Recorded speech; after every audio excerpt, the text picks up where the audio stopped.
Tekst 18. Sako Sudarata Salatstitsastusanam Hidayani Yidayarayat Navastya Privim Chaiva Tumulubyanunu Danahidayan. Sa, det, gosar, vibration. Dala tala Disarastas sønner. Hidayani hjerter. Yadarayat knuste. Naba himlen. Char også. Prihivim jordens overflade. Char også. Eva sandelig. Tumula tordene. Abhiyanu nadayan ved at lade genlyd. Lyden af disse forskellige konkyler, lyden af disse forskellige konkyler blev tordende, og mens de således vibrerede både i himlen og på jorden, knuste den Dhritarashtas sønners hjerter. Betydning. Da Bhisma og de andre på dionernes side blæste deres respektive konkyler, hørte man intet om, at Pandava-brødrenes hjerter knustes. Med dette specielle vers nævnes det, at Dhritarashtas sønners hjerter blev knust af de lyde, som Pandava-brødrenes konkyler vibrerede. Dette skyldes pandaverne og deres tro på Krishna. Den, som søger ly hos den almægtige herre, har intet at frygte, selv midt i den største katastrofe. Tekst 20. Atavivat titandristyava dahatarastran kabidavaya pavitse sastra sampade dano udyamya pandava hiriksetyam talavakyam adam ahamahapate. Ata derpå vivastitan beliggende Drist var, mens han så på Dharatastran, Dhritarashtas sønner, Kabi Dvayaha, den hvis flag er mærket med Hanuman, Pravritti ved at skulle engagere sig i Sastra Sampade, afskudte pile, Danu Bu Udamya, efter at have taget op Pandava, Pandus sønner Arjun. Hirikesam til herren Krishna, Tata på dette tidspunkt, Vakyam ord, Aram, disse, Aha, sagde, Mahapate, o konge, oversættelse. O konge, på dette tidspunkt tog Arjuna, Pandus søn, som havde taget plads i sin stridsvogn, og hvis flag var mærket med Hanuman, sin bue op og gjorde klar til at afskyde pile, mens han så på Dhritarashtas sønner. Siden o konge talte Arjuna disse ord til Hirikesha, Krishna, betydning. Slaget var lige ved at skulle begynde. Det kan forstås af ovenstående udtalelse, at Dhritarashtas sønner var mere eller mindre modløse på grund af Pandava-brødrenes uventede militære styrke, og ved slagmarken blev ledet direkte af herren Krishnas instruktioner. Hanumans symbol på Arjunas flag er et andet tegn på sejr, fordi Hanuman samarbejdede med herren Ram i slaget mellem Ram og Ravana, hvor Ram sejrede. Nu var både Ram og Hanuman til stede på herren hvor herren Ram sejrede. Nu var både Ramana og Hanuman til stede på Arjunas stridsvogn for at hjælpe ham. Herren Krishna er Ram selv, og hvor end herren Ram er hans evige tjener Hanuman og hans ægtefælle Sita, lykkens gudinde, også til stede. Derfor har Arjuna ingen ægtefælle.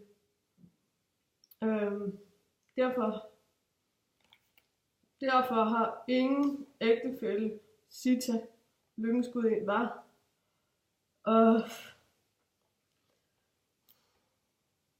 Det må jeg altså undskylde.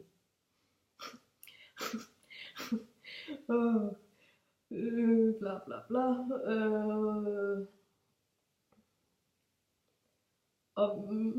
Derfor har Arjuna ingen grund til at frygte nogen fjender overhovedet.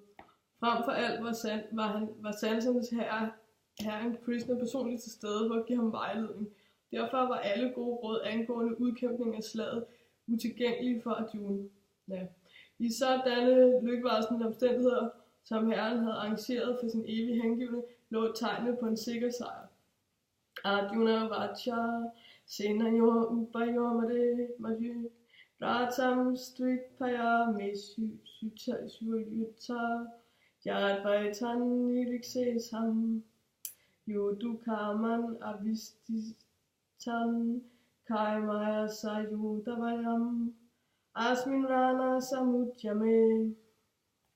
Arjuna Uvacha sagde, Sanayo er herrerne, Ubayo er begge partiers marche, imellem dem Ratam stridsvognen, Stapaya, vær god at holde med min Achyuta, og du fejlbarlige, Yavat, så længe som et tand, alle disse, Nilikse kan se, og ham, du kommer kampløsende, Avastitan opstillet på slagmarken, Kai med hvem, mig, så har med Yudavayam at kæmpe med Asmin i denne Ranas strid, Samudjame i forsøget. Arjuna sagde, du er ufejlbarlig, vær god at køre min stridsvogn ind imellem de to herrer, så jeg kan se, hvem der er til stede her, hvem der er fuldt kamplyst, og hvem jeg må kæmpe mod i dette store slag. Og det er tekst 20-21-20, og før var det 20, hvis jeg har glemt at sige det. Betydning. Selv om Herren Krishna er den almægtige personlige guddom, var han på grund af sin årsagsløse noget engageret i sin vens tjeneste. Han svigter aldrig i sin følelse over for sin hengivne, og derfor tiltales han som ufejlbarlig. Som stridsvognsfører måtte han udføre alle Arjunas ordre, og siden han ikke tøvede med at gøre dette, tiltales han som ufejlbarlig. Selvom han havde accepteret positionen som stridsvognsfører for sin hengivne, blev hans enestående position ikke udfordret. Under alle omstændigheder vil han, den almægtige personlige guddom, Heliksesa, er han herre over alle sanser. Forholdet mellem herren og hans tjener er meget sødt og transcendentalt. Tjenerne er altid parat til at yde herren tjeneste, og på samme måde søger herren altid at finde efter en lejlighed til at yde den hengivne tjeneste. Han finder større nydelse i hans hengivne,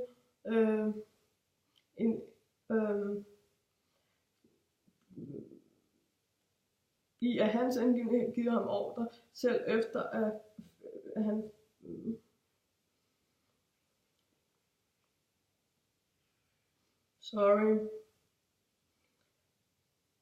Herren over alle sanser forholdet med herren og hans hengivne tjeneste, og på samme måde søger herren altså efter en lejlighed til at yde den hengivne tjeneste. Han finder større nydelse i hans hengivne, giver ham ordre, end i selv at finde den, der giver ordene. I sin egenskab som herre over alle underlagt ham, og ingen står over ham for at give ham ordre, men når han ser, at en ren hengiven giver ham ordre, opnår han transcendental nydelse, selvom han under alle omstændigheder er den ufejlbarlige herre. Som ren gudhengiven havde Arjuna intet ønske om at kæmpe mod sine fætre og brødre, men han blev tvunget til at tage del i slaget på grund af Duryojanas stædighed, til denne indvilligede aldrig i nogen fredelig forhandling.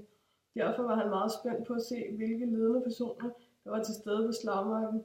Selvom der ikke kunne være tale om fredsforhandlinger, ønskede han at se dem igen, og i hvor høj grad de var opstillet på at kræve en uønsket krig. Tekst 23.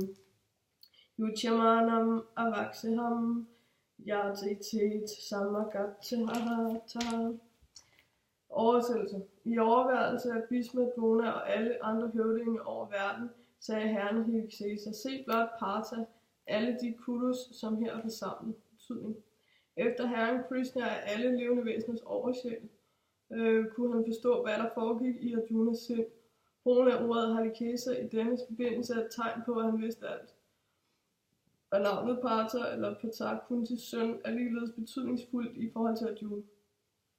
Som en ven ønskede Krishna at informere Arjuna om, fordi Arjuna var søn af Prita, søsteren til hans egen fader Vyasadeva, at han indvilligede i at være Arjunas stridsvognsfører. Hvad mente Krishna, da han sagde til Arjuna, se blot på alle disse kudus, overvejede Arjuna ikke at kæmpe. Krishna forventede aldrig noget fra sin faster, Pritas søn. På en venlig spøgefuld måde røbede herren således Arjunas sind.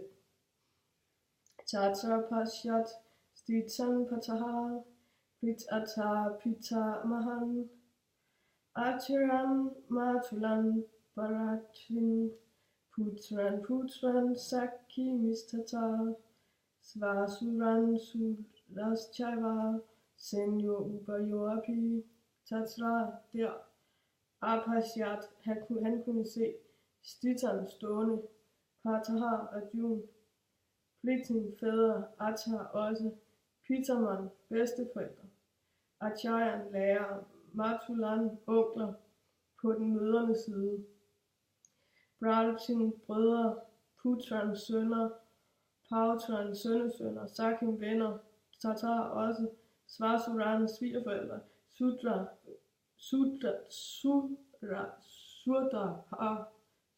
velunder, Char også Eva sandelig, Sanyayon herrens, Ubayon begge partiers, Api inklusive. Den hvor han stod, oversættes der hvor han, det er tekst 26 undskyld, der hvor han stod midt imellem de to herrer, kunne Arjuna se sine fædre, sine bedsteforældre, lærer, morbrødre, brødre, sønner, sønnesønner, venner og svigerforældre og sine velvenner. Alle var de til stede. På slagmarken kunne Arjuna se alle mulige forskellige slægtninge, det betydning. Her kunne se personer som Buri Lava, som var på alder med hans far, bedsteforældre, Bhisma, Somadata, lærerne som Drumat Acharya og Kripa Acharya, morbrødre som Salya, Sakuni, brødre som Duryodhana, sønner som Lakshman, venner som Asvatthama, velvenner som Kritavana, etc. Han kunne se herrerne, som indeholdt mange af hans venner. Tekst 27. Tan samiksya sakun kaunteya savam bandun avastitan kripaya paraya vistu vistam idam abravit. Tan dem alle samiksa efter at have set han Kantuya, Kuntis søn, Savan alle slags, Bandun slægtninge, Avistan beliggende, Kripaya medfølelse, Paraya en høj grad, Avistas har overvældet af, Vistan mens han klagede sig i Dam, således Ablavit talte oversættelsen. Da Kuntis søn så alle disse forskellige venner og slægtninge, blev han overvældet medfølelse og talte således. Der findes ingen frygt i transcendental erkendelse. Arjunas symptomer i denne situation skyldes materiel frygt, hvilket vil sige tab af liv. Det er også tydeligt ud fra andre symptomer. Han blev tålmodig, og hans berømte bue Gandiva faldt ud af hænderne på ham, fordi hans hjerte brændte i hans bryst. Og derfor følte han en brændende fornemmelse på huden. Alt dette skyldes en materiel opfattelse af livet. Nasakakonu avastatum brahmativa chamanaha nivintani chapas yami vidala nikesava. Oversættelse. Jeg er ude af stand til at stå her længere. Jeg forglemmer mig selv, og mit sind vakler. Jeg forudser kun ondt, og dræber og kæsedæmonen. Betydning. Det er tekst 30. På grund af sin utålmodighed var Arjuna ude af stand til at forblive på slagmarken, og han forglemte sig selv, fordi hans sind var svagt. Uden modenholden tilknytning til materielle ting gør et menneske forvirret. Bayam dviyabhivin niva satar. En sådan frygt er sådan tab af mental ligevægt forekommer hos personer, som er alt for påvirket af materielle omstændigheder. Og Arjuna kunne forestille sig ulykke på slagmarken. Selv ved at sejre over fjenden ville han ikke blive lykkelig. Ordet nimitta er betydningsfuldt. Da et menneske kun tager frustrationer i sine forventninger, tænker det, hvorfor er jeg her? Enhver er interesseret i sig selv og sin egen velfærd. Ingen er interesseret i den almægtige selv. Arjuna forventede sig at udvise ligegyldighed over for egen interesse ved at underlægge sig Krishnas vilje som enhver virkelig som er enhvers virkelige selvinteresse. Den betingede sjæl glemmer dette og lider derfor materielle smerter. Arjuna troede, at hans sejr kun ville blive til sorg og ulykke for ham. Tekst 31. Nar ej heller, char også, striger god, anu pashami forudser, hatva ved drab, svajam Svajanam, egne slægtninge, aha i slaget, nar ej, heller, kakser ønsker jeg, Vijayam, sejr, Krishna, o Krishna, nar ej heller, char også, Rajam, kongerige, Sukhani, lykke, herved, char også.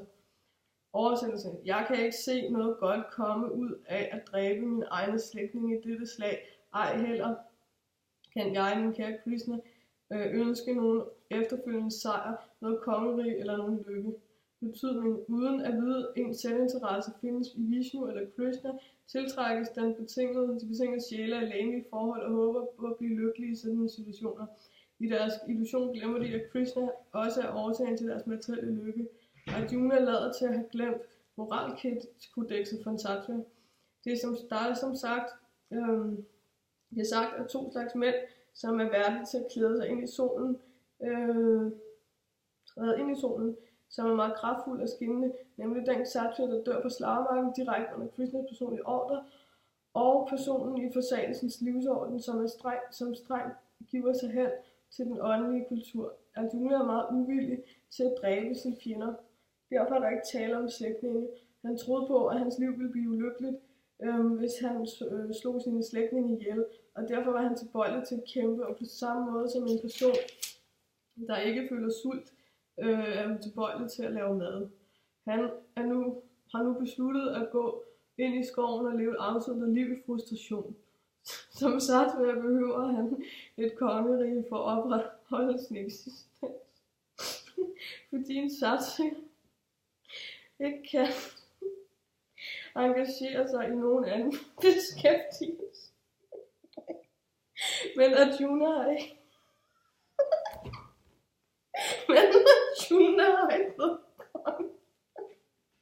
Arjuna har ikke noget kongerige. Arjunas eneste mulighed for at vinde kongerige ligger i at kæmpe med sine fædre og brødre og tilbagekræve det kongerige, som han arvet efter sin fader, hvilket han ikke kan lide at gøre. Derfor føler han sig nødsaget til at drage ind i skoven for at leve et afsondret liv i frustration.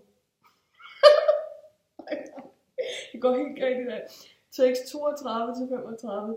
Kim no Rajana Govinda, Kim Bugai Jivitchenai Ba, Yasham Arte Kank Sitamo, Rajam Boga Sukhana Nitya, Ta me Vastita Yude, Pranam Chivyatva Danitnaracha, Acharya Pitara Putras, Tasavacha Patimaha, Matula Svasuran, Pautraha, Shala Sampandinastata, Itamna, Hantum Ichami, Knatupi, Maruvasana, Smaruva, Marusutana, Apitvilu Loka Rajas, Rayasya, Yitu Kinu Magi Krite, Sahatya Dalastyana, Kapite Svajana Dana. Kim, hvilken nytte nar for os, Rajana, kongeriget, Govinda, o Krishna, Kim, hvad, Boga i nydelse, Jivitena, ved at leve, var enten Yasham for hvad, Arte, for en sags skyld, Kanksitam, ønsket, nar, hvor Rajam, kongerige, Boga har materiel nydelse, Sukhani, al lykke, Char også, til dem, Ime, disse, Avastitar, beliggende, Yude, også på denne slagmark, Pranam lever, Tytsvar,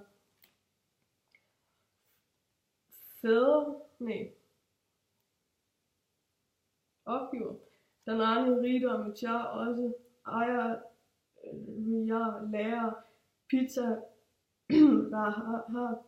Pitamaha, bedsteforældre, Matula, morbrødre, Svasasura, svigerfædre, Pauta, sønnesønner, Syala, svoger, Sambandinaha, slægtninge, Tatar, såvel som Etan, alle disse Nej, aldrig. Hantum Madhu Sudana, o dræber af dæmonen Madhu Krishna, Api, selv hvis bytte for Kim, for ikke at tale om, nu kun Mahagiti, for jordens skyld. Nihacha ved at dræbe, Dana Tas Rastjan, Dhritarashtas sønner, hvor kan hvad, Prita nydelse, Shyat vil der være, Jana Dana, du alle levende væseners opretholder. Oversættelse. O Govinda, hvilken nytte har vi af kongerige og lykke eller selve livet, når alle de for hvem vi ønsker disse ting nu står opstillet på denne slagmark. O Madhusuna. Når lærere, fædre, sønner, bedsteforældre, morbrødre, svigerforældre, sønnesønner, svogere og alle slægtninge, der er reddet til at opgive deres liv og ejendele, står foran mig, hvordan skulle jeg så ønske at dræbe ham, selvom man måske selv overlever? Du alle skabningers opretholder. Jeg er ikke parat til at kæmpe mod dem. Selv i bytte for de tre verdener, for slet ikke at tale om denne jord. Arjuna har tiltalt herre Krishna som Govinda, fordi Krishna er den, der giver nydelse til køerne og sanserne. Ved at bruge dette betydningsfulde ord, antyder Arjuna, hvad der vil tilfredsstille hans sanser. Selvom det ikke er Govindas opgave at tilfredsstille vores sanser, bliver de dog automatisk tilfredsstillet, hvis vi forsøger at tilfredsstille Govindas sanser. Rent materielt ønsker enhver at mætte sine sanser.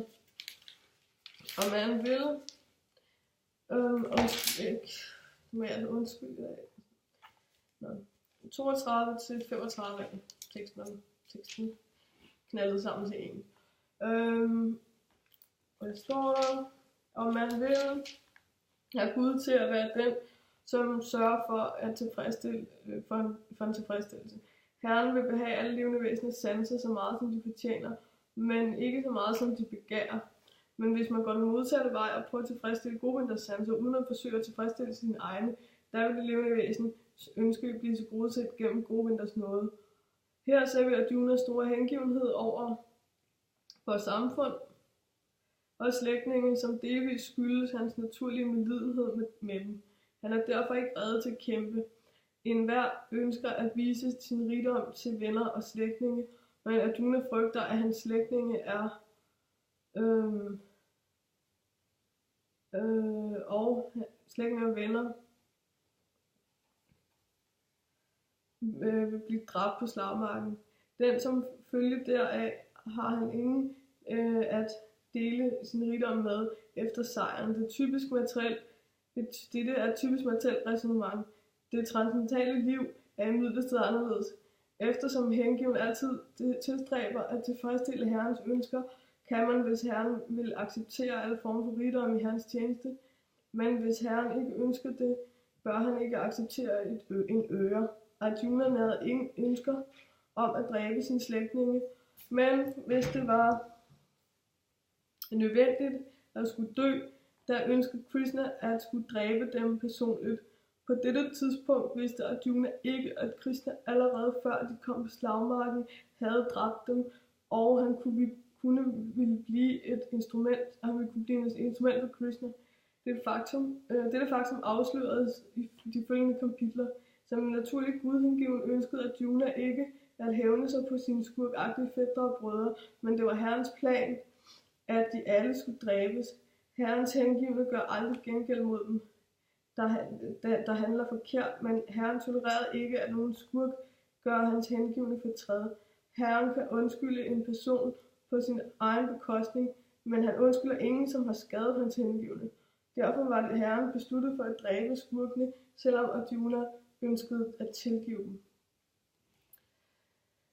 Papam evara yat asman hati vaitan atatayina tasmi man nara vayam hantum daras yastan svabandavan svayanam hi katam hatva sukkina syumava mada Papam mangler Eva sandelig.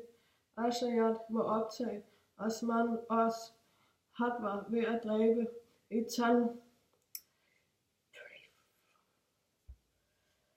alle disse, det må jeg altså virkelig undskylde, Atailina angriber, tages mig derfor, aldrig, aha, fortjener, Vajam os Hantum at dræbe, Darata Yashtan, Dhritarashtas sønner,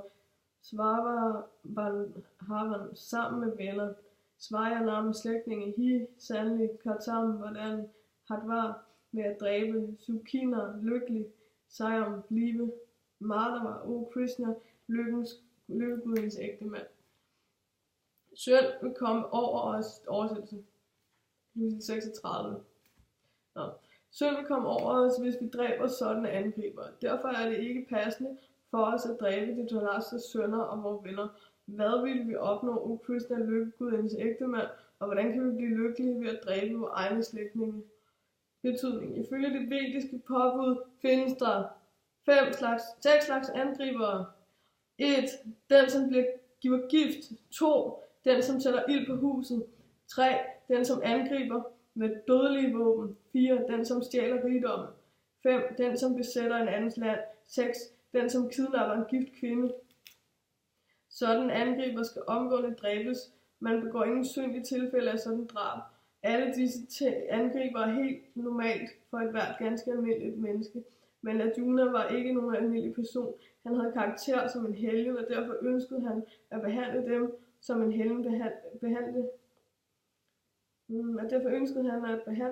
helgen behandler andre levende væsener. Denne opførsel hører sig midlertidigt til for en sattva. Selvom en ansvarlig mand med høj administrativ position nødvendigvis må være helgenagtig, må han ikke være fejl.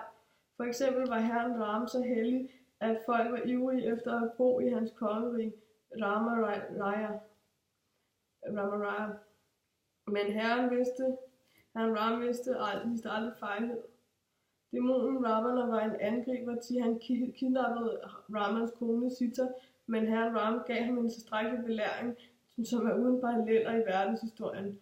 I Arjuns tilfælde bør man imidlertid tage de specielle angriber i betragtning, nemlig hans egen bedstefader, hans lærer, venner, sønner, sønnesønner, etc. På grund af dem mente Arjuna, at han ikke burde tage så hårde forholdsregler, som ellers er nødvendige over for almindelige angribere. Desuden er helgenagtige personer rådet til at tilgive. Sådanne påbud for helgenagtige personer vejer tungere end nogen politisk nødsituation. Vejer altså, det står der ikke, men jeg tolker det lige. Undskyld for det, hvis det er en fejl. Arjuna tog i betragtning, at det ville være bedre at tilgive sin slægtning på baggrund af religiøse principper, end at dræbe den på grund af politiske årsager.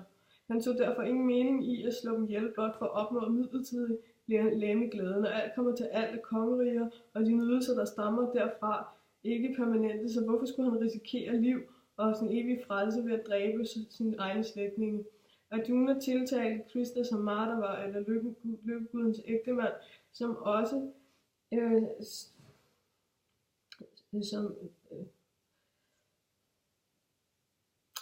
Arjuna tiltalte Krishna Madhava, eller lykkegudens ægtemand, som også er betydningsfuld i den forbindelse. Han ønskede at påpege over for Krishna, som er lykkegudens ægtemand, han ønskede at påpege over for Krishna, som lykkegudens ægtemand, burde han ikke forlede Arjuna til at påtage sig en sag, som ultimativt ville medføre ulykke. Krishna bringer imidlertid aldrig nogen ulykke, og der slet ikke sin hengivne.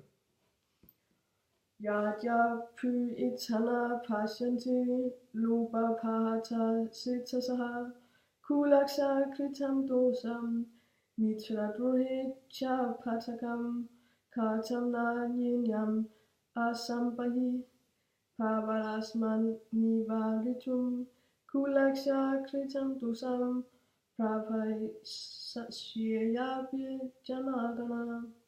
Yat hvis api sandelig ete det nar ikke pashanti ser loba grådighed upahata overmandet setasaha hjerterne kulakshar i at dræbe familien kritam have gjort dosham fejl mitra du helt strides med venner shar også patakam syndefulde reaktioner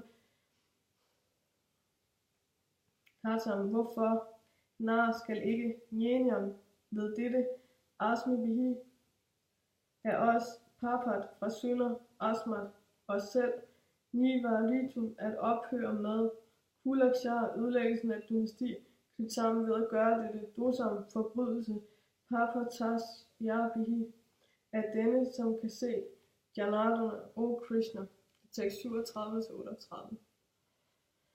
O Janardana, selvom disse mænd, som er besat af grådighed, ikke så nogen fejl i at dræbe deres familiemedlemmer eller strides med venner, hvorfor skulle vi så se, som ved dette er en synd udført disse handlinger? Betydning. En satyr bør ikke afslå at kæmpe eller spille, når han er opfordret til dette af sine rivaler. På grund af sådan forpligtelse kunne Arjuna ikke undslå sig for at kæmpe, fordi han blev udfordret af Duryodhana. I denne forbindelse tænkte Arjuna, at modstanderen måske var blind over for følgerne af en sådan udfordring.